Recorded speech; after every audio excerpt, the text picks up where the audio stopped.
Today I'm showing you how to make the crispiest, fail-proof battered fish you've ever tasted. Crispy fish, perfectly cooked chips. This is the ultimate fish and chip recipe that you'll be making on repeat. I hope you're all well. I'm Shane, welcome back to It's Cooking Good. Have you seen the price of fish and chips? We're an island and I bought the family fish and chips. This is about 3 or 4 weeks ago. Small haddock, small chips per person was coming in about £15 here in Surrey. It is so expensive. However, the best way to do it, of course, is to make your own, and it is far cheaper. Today, I'm doing it with Basa. I was in Sainsbury's, and this is a really cheap alternative, really sustainable fish. I think it's from the catfish family. 2 fillets from Sainsbury's for £1.95. And I've got 2 lovely Basa fillets here. You can use whatever fish you like. Whitefish does tend to work best. And I know this stuff is absolutely delicious. What I want to do first is just season those with a little bit of salt. One of the keys to getting really crispy fish is for the fish to be really dry. So I tend to put a bit of salt on it first, and we're just going to leave it just to extract any excess water out of that fish. Whilst it's doing that, you can turn your attention to your chips. And there's a bit of a process involved with these. These are about to go through the last part of their cook when we do the fish, but this is what you're gonna need to do. I like to use a nice firm potato, so I'm using Maris Piper for my chips. I find they work really well. They have a very high starch content and very low moisture content, and they create fantastic chips. So you just wanna peel it up first. And then I find it's just easier just to trim it up. So square up the potato, just gives us a nice even surface to work on. And then you want to cut it into sort of as thick as you want in terms of slices. I'd say that's about right. We want these to be proper sort of chip shop style. So something along those lines there. You want a bowl of water, and what we want to do is just soak these to remove any excess starch. So I'm just going to leave those in there and then rinse them through a few times. Drain your potatoes and then place them gently into a pan of boiling water. You want these on a really gentle boil. You don't want these potatoes to fall apart. We just want to gently boil them. And they're probably going to take between 6 to 8 minutes. We want them just soft enough, but not crumbling. Once your potatoes are cooked, turn off your heat. You want to fish them out. Let's just have a little look at these. This is what you're looking for. Your knife should just pierce them, but they are still holding their own. So you want to remove these from your saucepan and then place them onto a rack. We're going to dry these out now. Don't worry if a few of them just fall apart a little bit, like break in half. That's what the chip shops do. You've seen them before. You get all different sizes, but just make sure they are in a single layer on your rack. And then these now need to cool completely. So I'm actually gonna let them cool and then put them in the fridge. At that point, we can then move on to the next step. Once your potatoes have cooled, you're gonna end up with a much firmer chip. And this is what you're looking for. If you see these little white sort of bits and bobs on these potatoes, that's what's gonna give you the crispiness. I'd almost liken it to Parmesan cheese. You know Parmesan cheese, you sort of get these marks on it. That's exactly what you're looking for. So these are now ready to go in for their first fry. For frying, I use a deep fat fryer. Don't have a deep fat fryer, no problem at all. Pan on top of the hob with vegetable oil. You want it preheated for this stage to 130°C. Get your potatoes, gently lay them into the basket. Obviously, don't overcrowd it. And we're gonna sink those down and we're gonna let those cook for about 6 to 7 minutes just to get a little bit of colour on them. 7 minutes are up, just pull those out. And if you see here, let's just grab one up here. We're just starting on to take some nice colour. They're not completely crispy, but that is exactly what we're looking for at this stage. So let's put them onto our rack again. Just tip them on. They'll hold up on their own now. They've had that initial cook, last one out. And just spread them out so they've got some room in between them.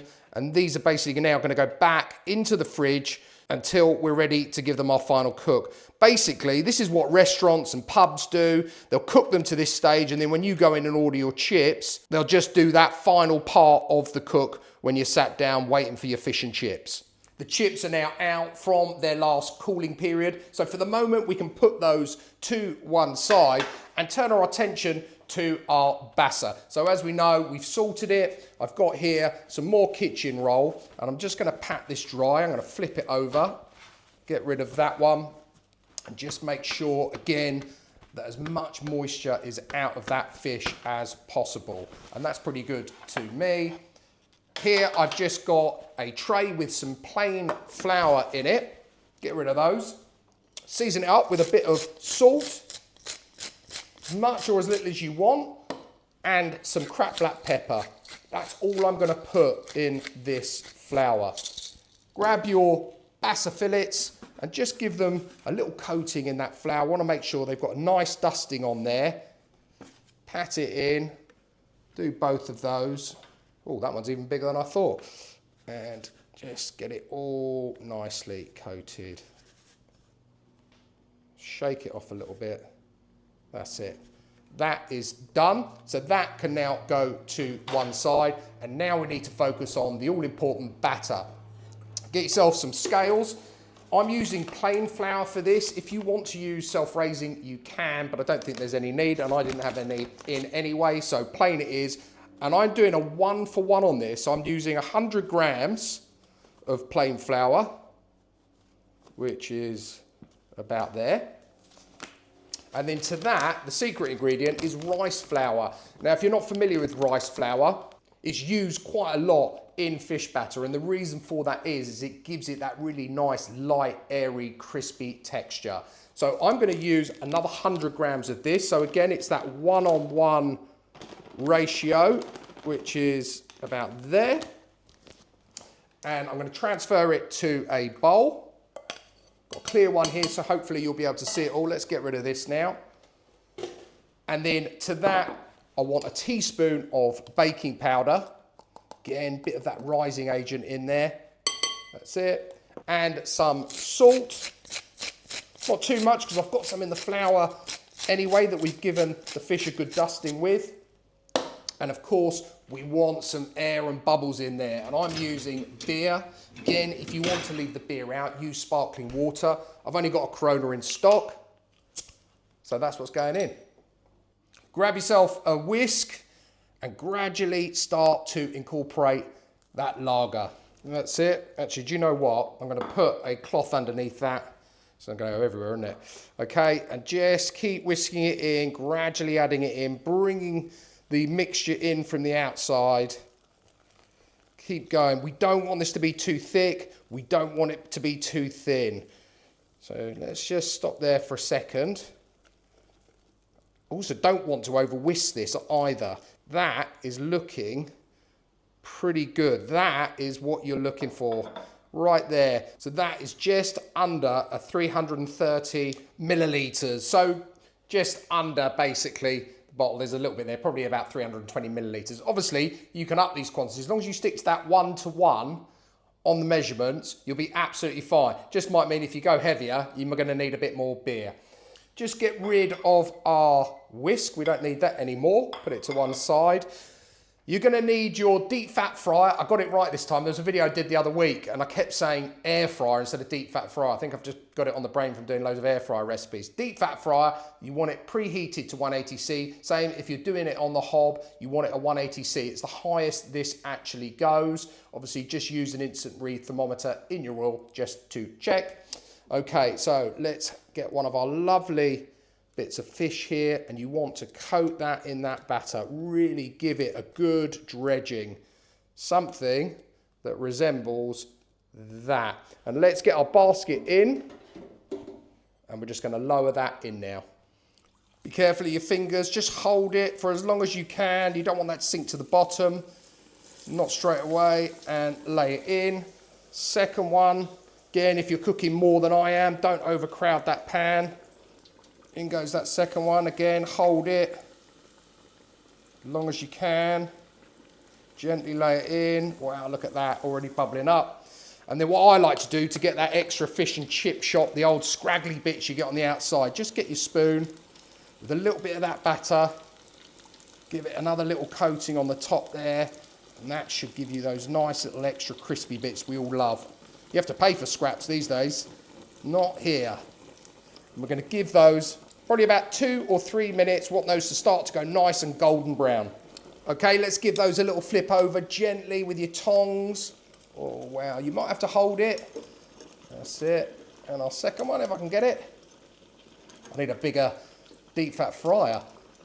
Oh, that's a beast, that one. Look at that. That's a proper big boy. That's it. Another couple of minutes on that side and we'll be ready to take those out. Okay, so our fish is done. Let's just pull that out of that fryer and I'm going to put it onto this rack. Good thing about this batter is it will sit and it's not going to go soggy. I promise you that. Just drain off as much oil. I've obviously got a bit of greaseproof paper underneath this rack anyway, so it's going to catch any excess oil. Oh, you can already hear the crispiness of it. That's it. Look at that. Can you hear it?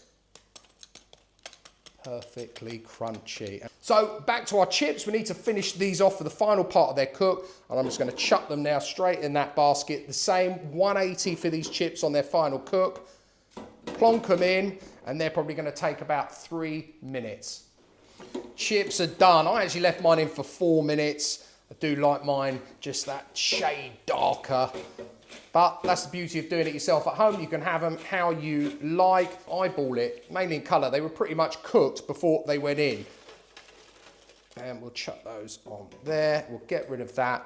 And if you can hear that on these chips, nice and crispy. That's what we want. And the fish still lovely and crispy. So let's plate this up. Let's move that to one side. There. And I've got myself proper old school, like fish in a basket style. So let's get a lovely piece of that fish. We're going to lay that in there. I'm going to grab, if they're not too hot, which they are, let's get our tongs and get some of those lovely chips in there as well. Plenty of them. Oh yeah. And that looks pretty as a picture to me. So there we have it, crispy fish and perfectly cooked chips. Cheap at half the price. Let's give this a go. It's gonna be very, very hot. Tell you what, let's cut into that fish first. I'm gonna cut straight down the middle so we can have a good look at that fish inside. Actually, do you know what? Let's take it out of there. Let's put it on here. Hear that? Perfectly crispy. And look, that fish is cooked beautifully. Oh yeah. Let's give this a go. Oh, where do I start?